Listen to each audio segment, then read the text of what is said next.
Hello everyone, welcome to education flair by Jyoti.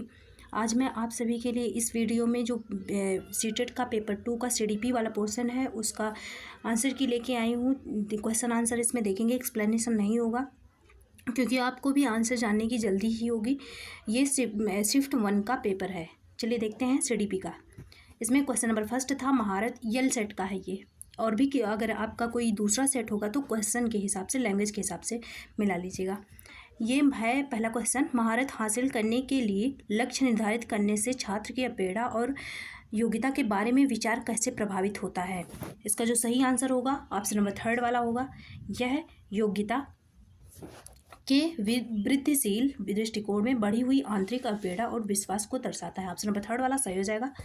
Next question number second है, ये समावेशी कक्षा से आया है, इंक्लूसिव एजुकेशन से। समावेशी कक्षाओं में इसका जो सही आंसर होगा ऑप्शन नंबर फोर्थ वाला होगा। अलग अलग विभिन्नताओं के अनुसार विभेदित निर्देश दिए जाते हैं। इसमें जो निर्देश दिए जाएंगे वो अलग अलग होंगे। ऑप्शन नंबर फोर्थ वाला सही हो जाएगा।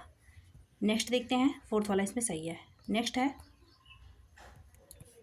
क्वेश्चन नंबर थर्ड है, पियाजे और वाइगोत्स्की के सिद्धांतों में एक प्रमुख समानता है। जो पियाजे और वाइगोत्स्की है, इनकी जो थ्योरीज है उसमें समानता क्या है, इसका सही आंसर हो जाएगा ऑप्शन नंबर थर्ड वाला, चरण जैसी प्रगति पर ध्यान देना।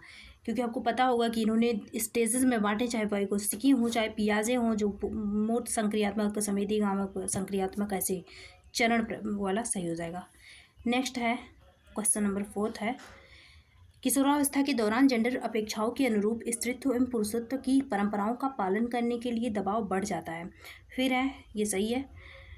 फिर है सेकेंड वाला, कारण दे रहा है, जेंडर और जेंडर भूमिकाएं जैविक रूप से निर्धारित की जाती हैं। अगर मैं आपको जब पढ़ा रही तो बताई थी, जैविक रूप हो, जेंडर की जब बात हो वो जैविक रूप बोला जाए या प्रकृति रूप बोल जाए, ये दोनों गलत होता है। ये किससे जेंडर निर्धारित होता है, ये समाज से निर्धारित होता है। तो ये गलत है और ये वाला सही है। इसका सही आंसर हो जाएगा ऑप्शन नंबर फोर्थ वाला हो जाएगा। ए सही है, आर गलत है। नेक्स्ट देखते हैं, एशियाई वाला जो क्वेश्चन आया था उसका आंसर। एशियाई संस्कृतियों में जो सामाजिक सद्भावना पर जोर देते हैं, क्रोध की अभिव्यक्ति को हतोत्साहित करते हैं करने की पर किया जाता है, हतोत्साहित किया जाता है, और शर्म को प्रोत्साहित किया जाता है। ये तो सही है। फिर है, भावनाएं व्यक्तिपरक हैं और सीखने में इनकी कोई भूमिका, ये देखिए ये तो ऑप्शन नंबर फोर्थ वाला सही है, ये गलत है, ये वाला सही है। नेक्स्ट है क्वेश्चन नंबर 6 है, लॉरेंस कोहलबर्ग ने बच्चों के नैतिक विकास का अध्ययन करने के लिए किस विधि का प्रयोग किया। जो लॉरेंस कोहलबर्ग हैं उन्होंने किस विधि का प्रयोग किया था, आपको पता होगा। लॉरेंस कोहलबर्ग, अगर आप केवल नैतिक विकास से संबंधित आपको पता होगा कि ये नैतिक विकास की अवस्थाओं का दिए हैं, तो नैतिक दुविधाएं, इसी से आप आंसर निकाल सकते थे। ऑप्शन नंबर थर्ड वाला सही हो जाएगा। नेक्स्ट आया था, लेओ वाइगोत्स्की से क्वेश्चन आया था के अनुसार भाषा और विचार का क्या संबंध है। ये देखिए कन्फ्यूजन वाले क्वेश्चन है, इसमें दो ऑप्शन सही हो जा सकता है। एक तो पहला वाला है, इसके चांस सही होने का चांस ज़्यादा है। भाषा और विचार विकास की जटिल विनिमय प्रक्रियाएं हैं, इसके सही होने का चांस ज़्यादा है। लेकिन इसमें से एक और ऑप्शन है, ऑप्शन नंबर फोर्थ वाला, ये भी सही हो सकता है। भाषा और विचार एक दूसरे से स्वतंत्र है। अब देखिए आयोग के ऊपर है कि वो कौन सा आंसर सही मानता है, क्योंकि सीटेट में ऐसे होता है 3 से 4 क्वेश्चन कन्फ्यूज़न वाले आ जाते हैं। तो जो मैं करवा रही हूँ इसमें से कुछ क्वेश्चन है जो कन्फ्यूज़न वाले हैं, इसको आप बिल्कुल परफेक्ट मत मान के चलिएगा, लेकिन कुछ क्वेश्चन को, बस 2 से 4, बाकी सारे सही हैं, ठीक है। फिर है, शिक्षकों को बच्चों को प्रयोग करने के लिए बहुत सारे अवसर देने चाहिए, उदाहरणों और गैर उदाहरणों पर चर्चा करनी चाहिए। ये वाला बिल्कुल सही है। फिर है, बच्चों में गलत धारणाओं से निपटने का एक रचनात्मक तरीका विपरीत उदाहरण प्रदान करना है। इसका जो कई लोग मैं देख रही थी बताए थे ऑप्शन नंबर फोर्थ वाला सही है, लेकिन मुझे लग रहा है कि ये वाला सही है, ये वाला भी सही है। तो इसके ये भी कन्फ्यूजन वाला क्वेश्चन है, ये भी सही हो सकता है। क्योंकि कभी जब मैं एक बार पढ़ा रही तो उसमें दिया था, अगर बच्चे के अंदर कोई मिसकंसेप्शन है तो उसके विपरीत जो एग्जाम्पल होते हैं वो लाया जाता है, ताकि वो उनके जो मिसकंसेप्शन है वो दूर हो जाए। तो इसमें दोनों की सही होने का संभावना है। नेक्स्ट है,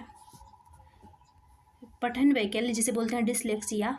डिसलेक्सिया में क्या होता है, पढ़ने से दिक्कत होती है। पढ़ने में जब दिक्कत होगी, बच्चा पढ़ नहीं पाएगा, तो हम उसे क्या बोल के सिखाएंगे, मतलब ध्वनि के माध्यम से सिखाएंगे। ऑप्शन नंबर सेकंड वाला सही हो जाएगा। जो पठन वैकल्य आया था उसमें सेकंड वाला ऑप्शन सही है, ध्वनि वाला। नेक्स्ट है, एक शिक्षिका खुद से पूछती है, मैं ऐसे अनुभव कैसे प्रदान कर सकती हूँ जिसमें छात्रों को पर्यावरण में विभिन्न प्रकार के वस्तुओं को वर्गीकृत करने और उनकी वर्गीकरण के स्कीमों का विश्लेषण करने की आवश्यकता हो। वह छात्रों में बुद्धिमत्ता को बढ़ावा देने की कोशिश कर रही है। अगर इसमें पर्यावरण होता तो वो सही हो जाता, लेकिन पर्यावरण नहीं है तो पर्यावरण के बाद इसका क्या सही होगा? ऑप्शन नंबर 4 वाला सही हो जाएगा, प्राकृतिक, क्योंकि पर्यावरण प्राकृतिक चीज़ें हैं। नेक्स्ट है, निम्नलिखित में से कौन सा सुमेलित युग्म सही है? इसका ऑप्शन नंबर 3 वाला सही है। मानक संदर्भित मूल्यांकन साथियों के प्रदर्शन की तुलना करता है।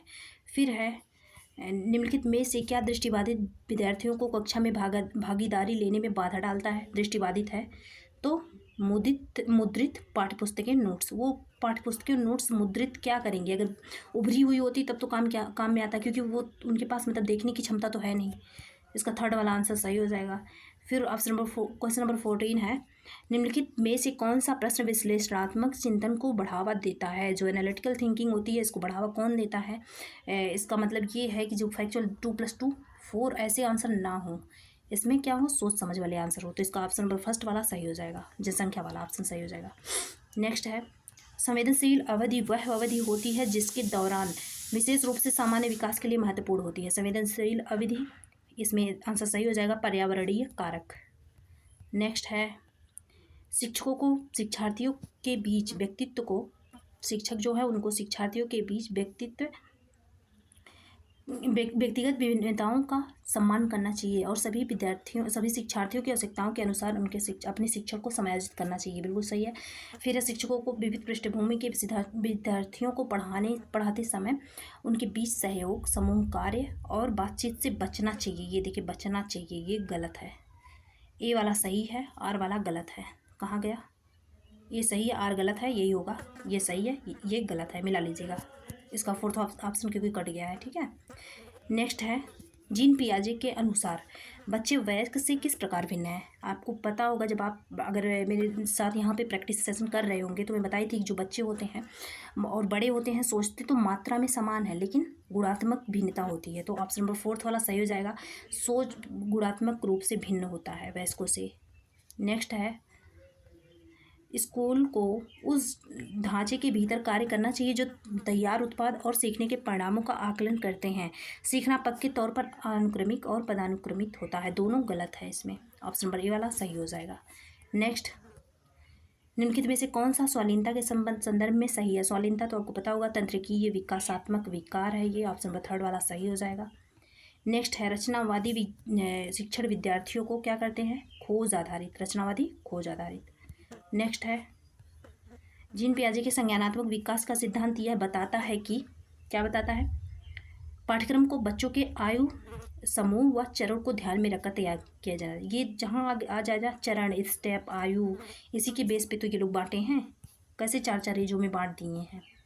फिर है ऑप्शन नंबर क्वेश्चन नंबर 22 है, प्रगतिशील कक्षा में बच्चों को किस तरह देखा जाता है? ऑप्शन नंबर 4 वाला सही हो जाएगा, ज्ञानवर्धक अर्थ की रचना करने वाला। नेक्स्ट है, रमा एक शिक्षिका है जो वाइगोत्स्की के सिद्धांत को अपनी कक्षा में लागू कर रही है और वह एक चुनौतीपूर्ण कार्य को पूरा करने के लिए अपने छात्रों को समूह में कार्य करने के लिए नियुक्त करती है। कार्य के दौरान एक छात्र एक महत्वपूर्ण संकल्पना को समझने के लिए संघर्ष करता है। रमा के लिए इस छात्र की मदद करने का सबसे प्रभावी तरीका क्या होगा? ऑप्शन नंबर 3 वाला इसका सही होगा, छात्र को समस्या को स्वयं हल करने का प्रयास करने के लिए प्रोत्साहित करेंगी। फिर है, किस अधिगम की रणनीति में बच्चों द्वारा दूसरों को सिखाया जाता है? ये होगा पारस्परिक शिक्षण, एक दूसरे से जिसमें सीखते हैं। फिर है, छात्रों के विविध समूहों को पूरा करने के लिए कौन सांस्कृतिक रूप से उत्तरदायी शिक्षण का सही वर्णन है? सांस्कृतिक रूप से, ये भी कन्फ्यूज़न वाला क्वेश्चन है। कन्फ्यूज़न वाला क्वेश्चन याद रखिएगा, इसमें ये वाला भी सही होने का संभावना है और पहला वाला भी है, क्योंकि अगर इसको काट देते हैं तो ये वाला हो जाएगा सही, अगर इसको काट देते हैं तो ये वाला नहीं, इसमें क्या तीसरा वाला नहीं होना चाहिए ना, लेकिन इसमें तो तीसरा वाला है। तो 1 1 2 2 4 ये किसी में है ही नहीं, तो इसका आंसर ये फर्स्ट वाला होगा, ज़्यादा चांस है। नेक्स्ट है, क्वेश्चन नंबर 26 है, विद्यार्थियों में समालोचनात्मक चिंतन को विकसित करने के लिए एक शिक्षक को ऐसे सवाल देने चाहिए जिसमें निष्कर्ष एवं व्याख्याएं मिलें। ऑप्शन नंबर 4 वाला सही हो जाएगा। नेक्स्ट है, क्वेश्चन नंबर 27 है, आप एक शिक्षक हैं जो छात्रों को परासंज्ञानात्मक कौशल विकसित करने में मदद करना चाहते हैं। निम्नलिखित में से कौन सी रणनीति इस प्रकार के चिंतन को बढ़ावा देने के लिए सबसे अधिक संभावना है? इसका सही आंसर होगा ऑप्शन नंबर 3 वाला, छात्रों को अपने स्वयं के सीखने और सोचने की प्रक्रिया पर विचार करने के लिए प्रोत्साहित करना। नेक्स्ट है, छात्रों के लिए कक्षा में प्रतिक्रिया सबसे अधिक प्रभावी तब होती है जब यह सीखने की गतिविधि के दौरान भी हो और पश्चात भी, उस टाइम पे भी हो और बाद में भी हो। नेक्स्ट, कथन कारण वाले 3 से 4 क्वेश्चन आए थे। ठीक है, नेक्स्ट देखते हैं। शिक्षकों को विद्यार्थियों के बीच बहस, चर्चा और सहयोग को प्रोत्साहित करना चाहिए। बिल्कुल सही है। ज्ञान उत्पादन की एक निष्क्रिय, देखिए निष्क्रिय प्रक्रिया बोल दिया, ये तुरंत गलत हो गया। ए सही है, आर गलत है। ऑप्शन मतलब 4th वाला सही हो जाएगा। नेक्स्ट है, सुनीता एक 12 वर्षीय लड़की विशेष संगीतीय क्षमता रखती है। उनके माता पिता दोनों ही निपुण गायक हैं और वे सुनीता को अपनी आवाज़ को बेहतर बनाने के लिए प्रशिक्षण में भेज रहे हैं। देखिए प्रशिक्षण में भेज रहे हैं मतलब वातावरण है, और निपुण गायक हैं। माँ बाप अगर बोला जा रहा है तो मतलब हेरिडिटी। सुनीता की यह क्षमता स्वाभाविक रूप से किन कारकों की अंतःक्रिया का परिणाम है। ऑप्शन नंबर 4th वाला सही हो गया। अनुवांशिकता और वातावरण दोनों का है। ये तो मैं कल ही जब प्रैक्टिस सेट करवा रही थी, जिसमें बोली थी कि मास्टर वीडियो है, उसी में बताई थी, और सॉन्ग वाला एग्जाम्पल भी लेके बताई थी कि ये दोनों का परिणाम होता है। नेक्स्ट है क्वेश्चन नंबर 30। यहाँ खत्म, यहीं पे क्वेश्चन नंबर 30 कंप्लीट हो गया। अगर आप हमारे चैनल पे फर्स्ट टाइम विजिट किया, सब्सक्राइब कर लीजिएगा। मैं अभी साइंस वाला और मैथ वाला ये भी अपलोड कर दूँगी, क्योंकि मैथ का क्वेश्चन लगाना पड़ता है तो कुछ टाइम लगेगा। तब तक आप CDP और साइंस वाला कर लीजिए। Thanks for watching.